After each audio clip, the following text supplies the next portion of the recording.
What's up, everybody? So it's been a while since we've did a set review, and I think Oscar and I have some time carved out to where we can do so.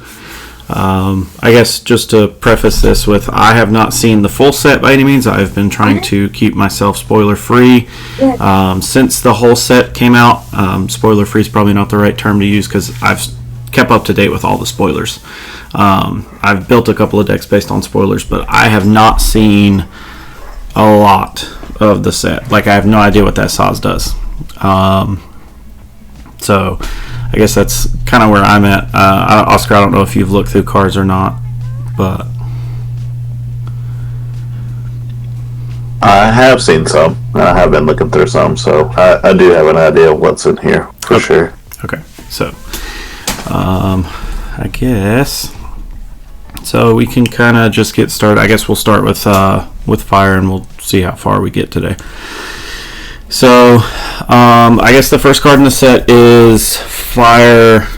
It's the fire 12 character. I'm gonna be honest, I don't know anything about these 12 characters. I didn't play 14. They look like a cool archetype. I know Richie's been building a little bit around it. He says that it's a little interesting, but it's not actually that good, and I know a lot of people are kind of not super high on it. But so I'm just going to kind of read. When they attack, choose a forward your opponent controls, deal it 2k for each 12 you control. Okay, so obviously that can hit really, really high numbers. If you control 4 or more, she gains haste and first strike. So can we call this forward Elvis, basically? I mean, if you're looking at kind of what soirees we're doing, several sets ago, this pretty much looks like the same thing. This looks like a backup version of Elvis. This being a forward, yeah. It would be nice to have backups, but I haven't really looked at the 12s, but it's pretty cool. Hopefully it's got some good center. I do like the artwork on these. Yeah, they're all pretty cool. Yeah. Got that primal vibe. Yeah, very primal-ish. Alright, moving on to Ayame. So, Samurais, I know you're kind of a big Samurai guy, bigger than I am at least. Reveal the top 2 of the deck, play up to 1 Samurai of cost 3. Add up to... Oh shit, okay. So, we're adding... Okay, so it's only reveal the top 2, so that's kind of stifling, but you play 1 of cost 3 and you add 1 of cost 9. That's interesting. You think that's enough to get your Tenzin or your Cien? Yeah, you think that's enough to like actually fix Samurais though? Probably. The mic cut out, but I'm assuming you said probably not.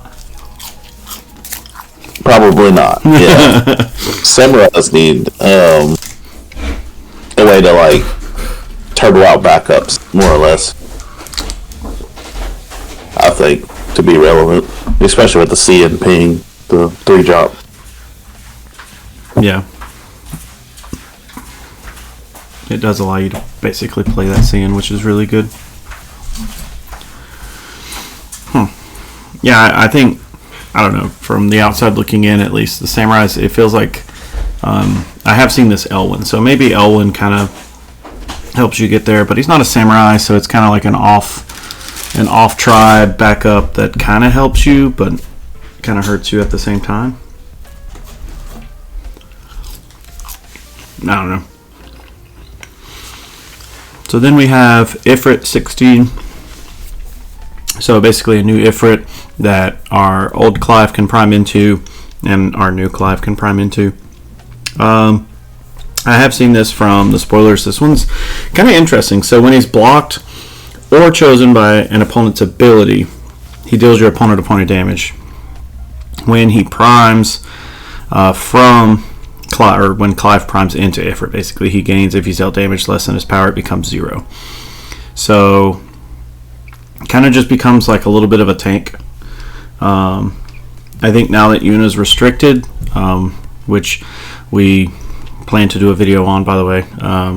I think this was kind of like, in my opinion, this was a really good tool for Fire to have when Una was going to be running around, because they'd never be able to target it without like playing the damage game. And now that Una's gone, I mean, obviously there's still a ton of things in format that are going to choose, but I don't know.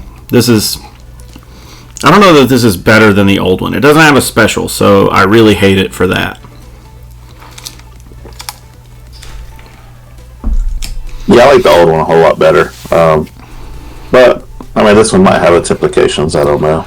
I would just stick with the old one. Well, so like the thing that I really hated about Prime decks in general was, and the reason that I think Clive is so much better than the other ones is, well, Ifrit is so much better. Clive in and of himself, he's stupid. He's a stupid card. But the reason that Ifrit was so much better than the other primes or the other icons, was because he had a special that could just fire off. Like if you drew dead cards, they now are no longer dead cards because you can just ditch them. You know what I mean? Like I felt like Garuda wasn't nearly that good because of the simple fact that like I was kind of stuck with it. Odin and Barnabas, I'd argue that they're okay, but being in dark, they're a little wonky. But I don't know. I feel like the fact that this Ifrit doesn't have a special kind of hurts it. Yeah, for sure. When you're running S fodders. Yeah, exactly. Or 4. I have seen some people playing old Clive, old Ifrit, and just jam the new Ifrit, new Clive just for special fodder, just so that they can, machine gun off. Which, hey, that's a game plan. Yeah, for sure. Not necessarily saying it's a good one or a bad one. It's just a game plan. If you play Final Fantasy TCG, there's a very good chance that you've purchased cards from Nerd Labs already. Nerd Labs has nearly 2,000 completed sales in just over the last 11 months or so, with overwhelmingly positive feedback. We're on TCG Player, but just as a little hint, if you follow the link in the description, there's no price floor when prices are updated on a daily basis. Always happy to support the stack. Let's get back to the video. So then we have Elwyn. So basically we finally have a Fire generic searcher. I feel like Fire has such a weak game because of backups. And I think that kind of goes back to Samurais, because Samurais have such a dependence on having a Samurai, job name Samurai, card name Samurai, but they suffer from the same problem because Fire just doesn't have a lot of ways to like generate backups. And it seems like the direction that they've gone in the last few sets, like if you look at Vincent, the LB, if you look at Montleonis, like they're requiring you to have Fire backups. And in a situation where having Fire backups is already a luxury, and now I got to get rid of them, that just makes things so much more difficult. But in general, Elwyn being a generic Fire searcher, pretty nice. I mean, it's a really big boon to Fire, in my opinion. For sure. It helps out Magissa, which is great, but I think that it helps out Warriors more. I agree. As nice as it's going to be in Magissa, but this is going to be great for Warriors because you got a searcher for fire and water now to get your Tyvus. Right. And that just ups your chances of getting it. And in the event your sequencing isn't as like clear cut, sometimes when you draw this on an off turn, you can still use it to search Axstar to free play or whatever. I mean, it really does open up a lot more for Warriors. I agree with that statement. Yeah. So then moving on to Clive. So the new Clive gains all special abilities from the job icons that you own removed from the game. So I think that's actually a really cool ability. Problem is that he doesn't gain the ability to use them He just gains the ability. You still have to. Well, I'm sorry, that's not the right phrasing. He gains the ability to use them, but you still have to discard a card named Clive, right? So it's a little interesting because in a scenario like we were talking about earlier, where you just use the old Ifrit, I think this is really cool for that. But I mean, what other specials do we have? The Barnabas Odin, right? You've got the new Shiva and the old Ifrit, and unless there's some more that have been revealed that I don't know of, I can't think of any more. But I think this effect would have been busted if we had the original thought process that I think you and I were thinking about, where after they prime into the icon, they still retain the abilities on the dominant, which would have been just super, super, super good. And I think this one would have been really, really, really cool for that. He also says when he enters the field, choose a card in either player's break zone, remove it, draw a card. So basically a 1 CP forward, which is pretty good. 1 CP 7K. You like this Prime or this Clive or the old Clive better?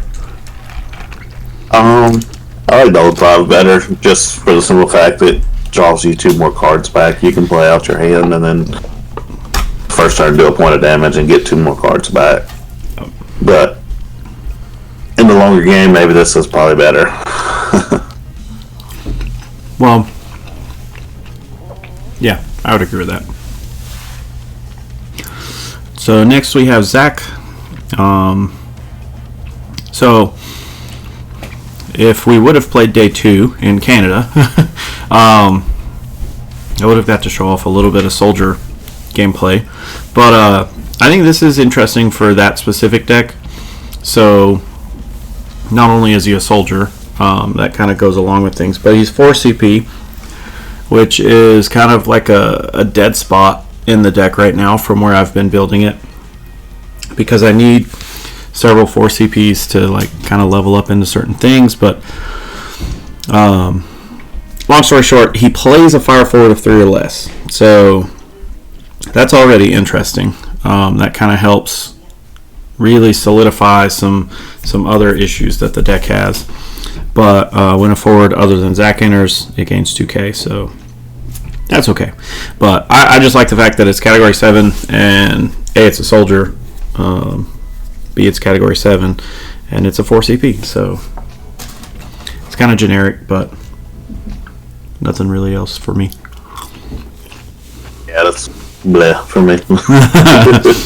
So I'm not gonna play it. Then we have Saz. So when Saz enters the field, choose a forward your opponent controls, deal at 4k. If he entered due to an ability of a category 13 character, deal at 8k. So I think this is obviously playing off of the new Lightning, which we saw for card of the week. And I think this Saz is busted in just a generic fire deck. It's probably okay, but I think in Fire Lightning 13 it's going to be really good. 8k is a good spot to be at to deal the damage.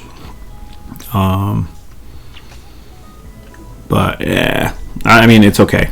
It would be really nice if it was choose one forward, deal it 4k, but I don't think they give Magissa everything.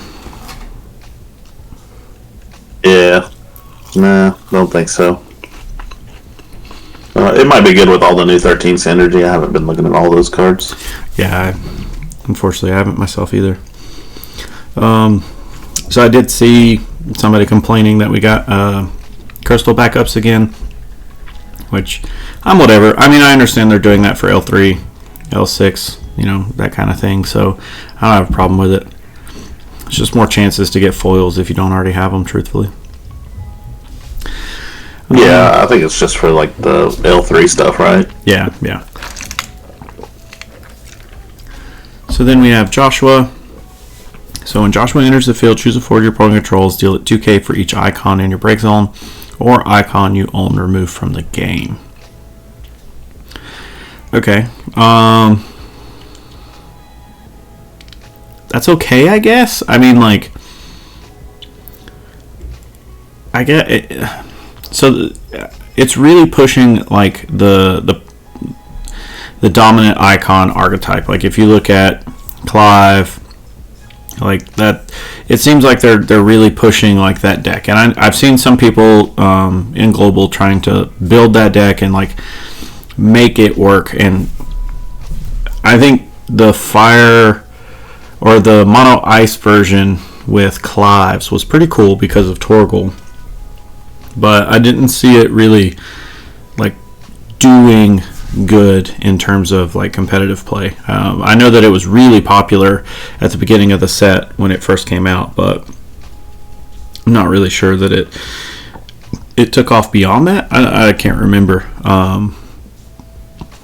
but I mean that's okay. I think it's okay as a legend, unless Phoenix is fucking busted. I don't see why that's amazing.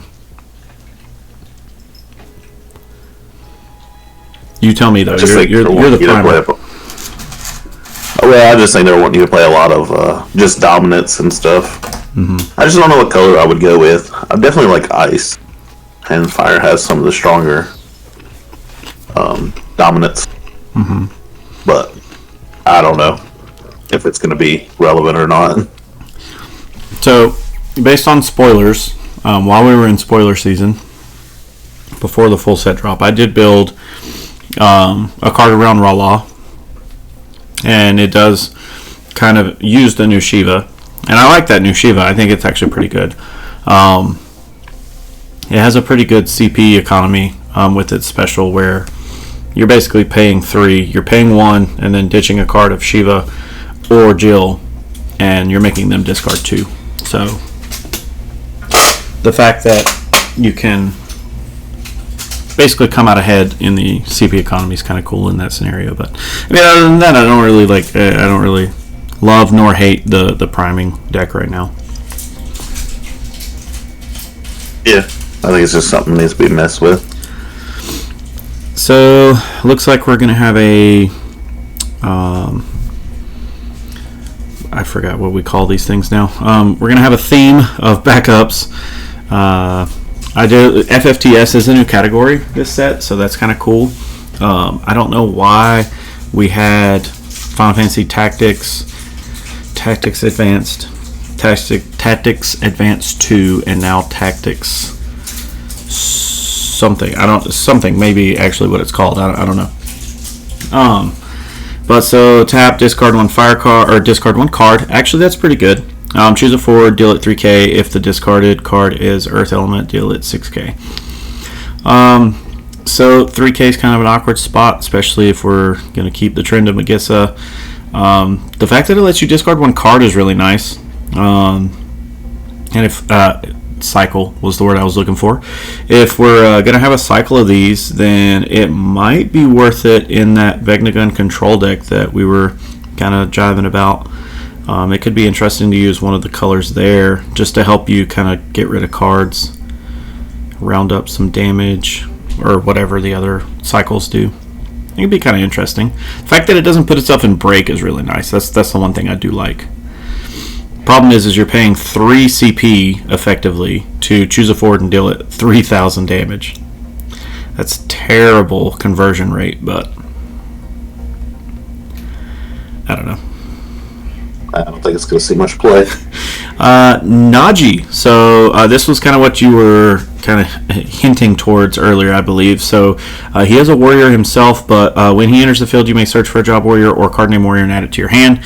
So thinking back to the Warriors deck, you've got Larsa, you've got Naji, and now you're going to have Elwyn as well. So you're going to have quite a bit of search power to get to, your Tybus, or again, this can go for Axstar, this can go for, whatever warrior you're needing. I know a couple of people I've seen trying to test like the off color to have an Earth warrior in there here or there. So that's kind of cool. The fact that it's an EX is really freaking stupid too. Yeah, I don't think it should be an EX.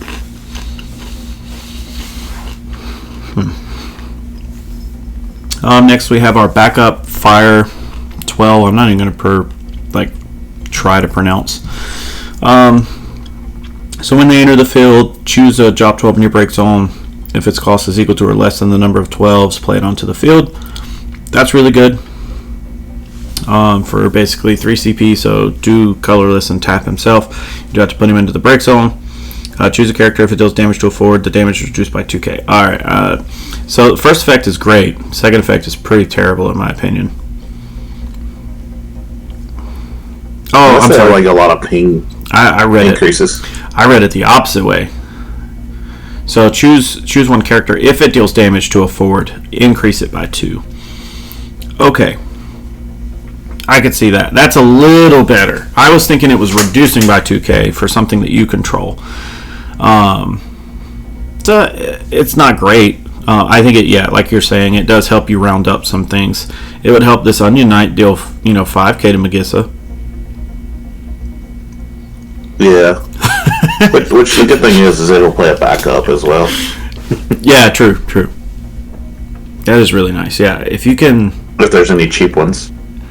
I thought I saw the wind one was like a 2 CP and it's a color fixer, I believe. Okay, that's cool. So you just need this and something else. Yeah. You could literally have your 2 fires on the field. You could play Fire Wind 12. I mean, is that a deck? Guys? Could be. So next we have Byron. I do love that we're getting a lot more 16 characters. I've only played like 10 hours of it, so don't know who this guy is off the top of my head anymore. I also played it like 2 years ago. So when he enters, choose a Clive or Joshua in your break zone, add it to your hand. Put Byron into the break zone, play a Clive or Joshua of 3 or less from your hand onto the field. Okay. So that's actually not terrible. It's really odd that it's a tap, put him into the break zone to play. Did we get a Hugo this set? Because Fire Earth could be really interesting. The fact that you could give this guy Brave. If he has Brave, he can still swing, deal a point of damage, and then you could tap him, put him into the break to play, something else. You could play this new Clive. If you have the CP, prime into... The old Ifrit has haste natively, right? Yeah. And then you can swing. But you can't... It's for... Yeah, I don't like that you can't play the 4-drop Clive off of this. True. You'd have to go with the newer Clive, at least. I can't remember how much the old Joshua costed, but... I mean, that's something. Outside of that, I mean, it's pretty centric to the 16 deck, so I don't know that it's really worth much outside of that realm. I think he does play very well into the Ifrit machine gun. He helps you reload a little bit. Then we have Ferris. So I want to say that this is probably my favorite art from the entire set. This card is immaculate. I love the full art. I love the sleeves that they have. It's just a very, very pretty card. So when Ferris enters, you may search for a Lena, card named Lena, and add it to your hand, so it will get you your backup. Beginning of the attack phase, during each of your turns, you may play a fire or water forward of cost equal to or less than the number of backups you control. So let's just kind of talk about, in the theme of warriors, you're playing this Ferris, right? So you already have Naji, you already have Larsa, you already have Elwyn. Let's just call it Lena 2. So at that point, you can basically free play a 4 CP fire water forward onto the field every turn. And I think that's kind of busted. That's really, really good. We'll see how much play it does show up in there. I think Fire Water Warriors is already tight enough. This might be like a one-up, maybe. Yeah. It is cool that it centers your backup, but you're Lena backup. Yeah. And then the only other thing is you're already running 4 Clive 4 Ifrit in that deck. So limited on space, I believe. Yeah. So I've been tinkering with Fire Wind lately, and I think this is kind of interesting in that scope as well, simply because it plays a fire or water forward, it helps me just kind of get extra bodies out. Problem is that the flavor of Firewind that I'm playing requires Opus 18 Ferris, so it's not nearly as good. But I think this is huge in terms of like, if you built the deck around, I think it shifts warriors into something different. I think at that point you're just playing Firewater. You're not playing warriors. But I do think that it's really, really interesting. In terms of Warrior of Light, I don't know that it's like huge for that. I mean, obviously you're always going to be at a pretty decent, steady backup stream. But, I mean, outside of Ferris, 4-color roll, I mean, Refia, it plays Refia for free. I mean, that's really it, though, right? Like, there's not a ton. Because you think of, like, Arc. I mean, everybody was on Bosch here recently. Obviously, we're not going to be on the Cecil package anymore. I don't know that it really does much for that archetype either. They may run it at 3 in Warriors just to up the EX, but I don't know. I wouldn't see you playing a whole lot of that. Yeah. Because you're only searching your Lena off of it. But 3 Lena, 3 of these, 3 Najis, that's already 9 EXs. Yeah, that's true. So Fang. When Fang enters, you may search for a job L'Cie and add it to your hand. During this turn, the cost required to cast your next L'Cie is reduced by 1. Okay. So, hey, that actually looks way better. I'm going to be straight up honest. 13 has some of the wonkiest names. Like, and I can't imagine for someone like yourself who's never actually played 13, what in the hell L'Cie is. How would you even go about pronouncing that as somebody who's never played 13? I would think either L'Cie or Lakai, one of the two. Yeah, I have no clue. So they had L'Cie, and then there were Falcie, FAL''CIE. So I say all that to say I have no idea what L'Cies we have in the game. It's a really hard situation to kind of grasp my head around. So I don't know if that is actually a great effect or a terrible effect. I imagine, though, reducing something by 1 is pretty good. Is. Yeah. Actually, that new Vanille that was revealed, as long as that's a L'Cie, it plays that for free. And I did not mean that for that to rhyme, but it did. Our second effect is put Fang into the break zone, search for a card named Bahamut and add it to your hand. During this turn, the cost required to cast your next Bahamut is reduced by 4. So, I'm even thinking about this in the like through the eyes of Nick. Like, I don't know that this is even like worth. Like, I guess if you played the Fang and the Caius, though, you could, because they don't say it's reduced to 0. You could reduce Bahamut by a fuck ton, right? Yeah. That's really interesting.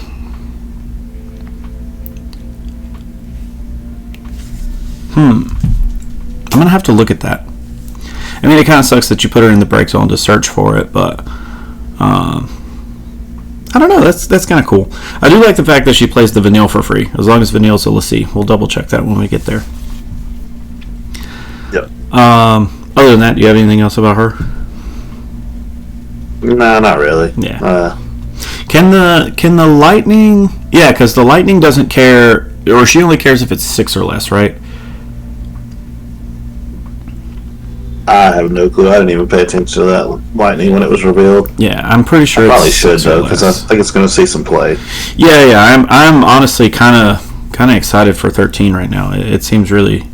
I like cards that just break the convention of the game. Like the fact that she plays a forward in an already attacking state is just really interesting to me. I kind of like that.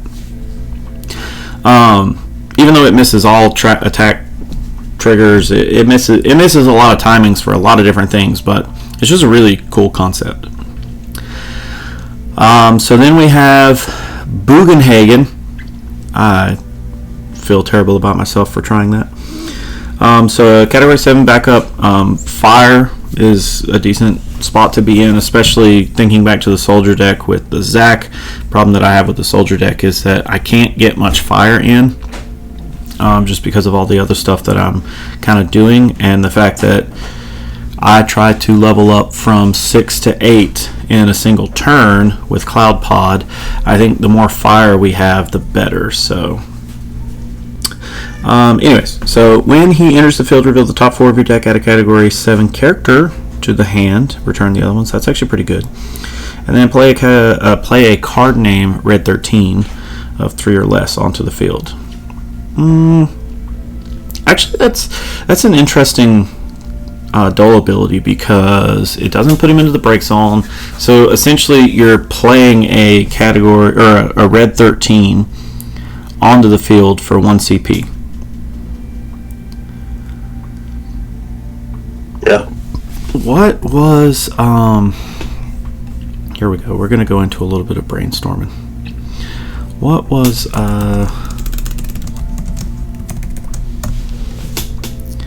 he's okay, so it makes this little combo that we've seen before. It makes that little combo like 1 CP cheaper, which is okay. It's not amazing, but yeah, that's interesting at least. Other than that, it's not like there's any other. The only Red 13 that it can't play is this one, which heaven forbid if we played a Red 13 that had Haste, First Strike, and Brave. Or sorry, that didn't even have Brave, just Haste and First Strike. That'd be too much. I do like that you can play this though. So it gives Firewind a little bit of interesting stuff to do. I don't think it's going to be groundbreaking at all though. I do like the fact Definitely that it essentially becomes a 1 CP backup though if it adds a Category 7 to your hand, so that I don't hate. But okay, so Phoenix.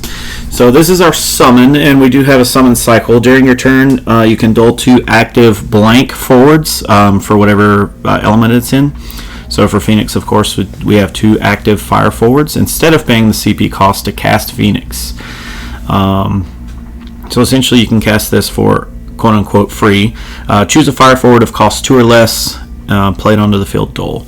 So that's actually not bad in your break zone, just to be clear. It's not bad. I don't think that fire is going to benefit from this cycle nearly as much. So the more and more I think about this cycle, the more and more I think about cards like Guido.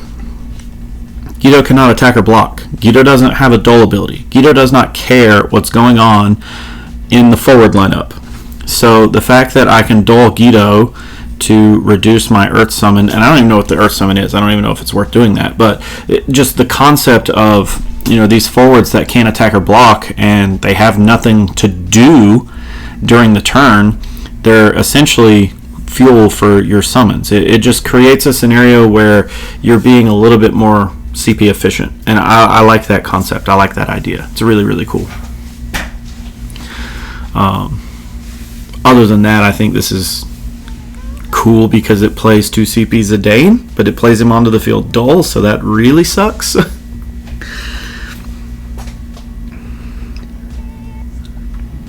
Inferium. That's about it.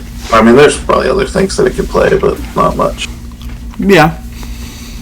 So Furian's an interesting one, because you could dole 2 forwards. Activate it back. Yeah, you could dole 2 forwards and activate it back to get in for game. And that's the thing, is I think Earth has a really interesting spot simply because of Mott. It's going to allow you to be aggressive and then get in with certain things with these new summons. Because if you were playing something that could also cast Mott, and then you swing out and then you get to cast this summon for free, I mean that's a ton of value. That's 2 damage essentially, plus, furthering the board state by playing a 2 CP forward. I mean, that's not bad. Okay, time to put up or shut up about these whole primes. So Joshua can prime, new Joshua can prime into this Phoenix for 1 CP. So when Joshua primes into Phoenix, reveal the top 4, add 2 fire cards and or 2 category 16 cards. Okay. Add them to your hand, return the others to the bottom of the deck. So I think that is rather good. Because obviously we got a slew of category 16 cards this set. So I think it's pretty decent in Magissa, no? Because you can just get this with Magissa and... Okay. Hear me out. I'm not a Magissa gamer, so you tell me if this is crazy or not. Turn 1, search for Magissa. Play a Hedgehog Pie. Turn 2, play the Magissa. Hedgehog Pie your Magissa. Go get Phoenix. Basically, draw 2 cards. Is that bad?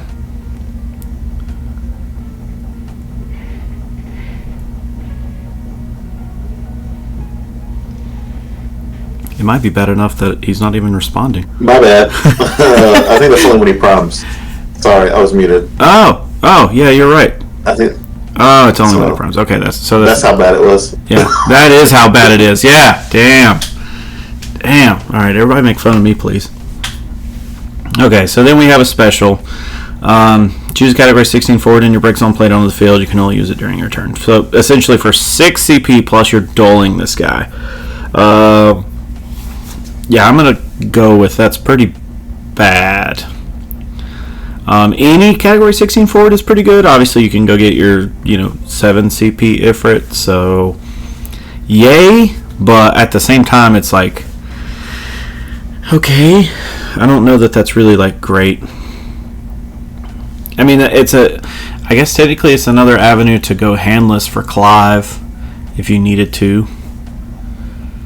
So that way you're not discarding them to Clive. You could just basically pay 6 CP, dull this guy, bring Clive back, swing Clive, deal a point of damage, draw 2 cards. But I mean, you effectively, at that rate, you pretty much paid 2 CP for Clive, right, from the break zone. So that's okay. That's not great.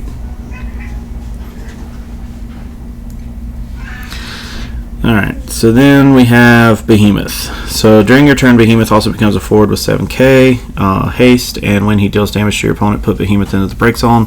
When you do so, choose a forward your opponent controls and deal it 8k.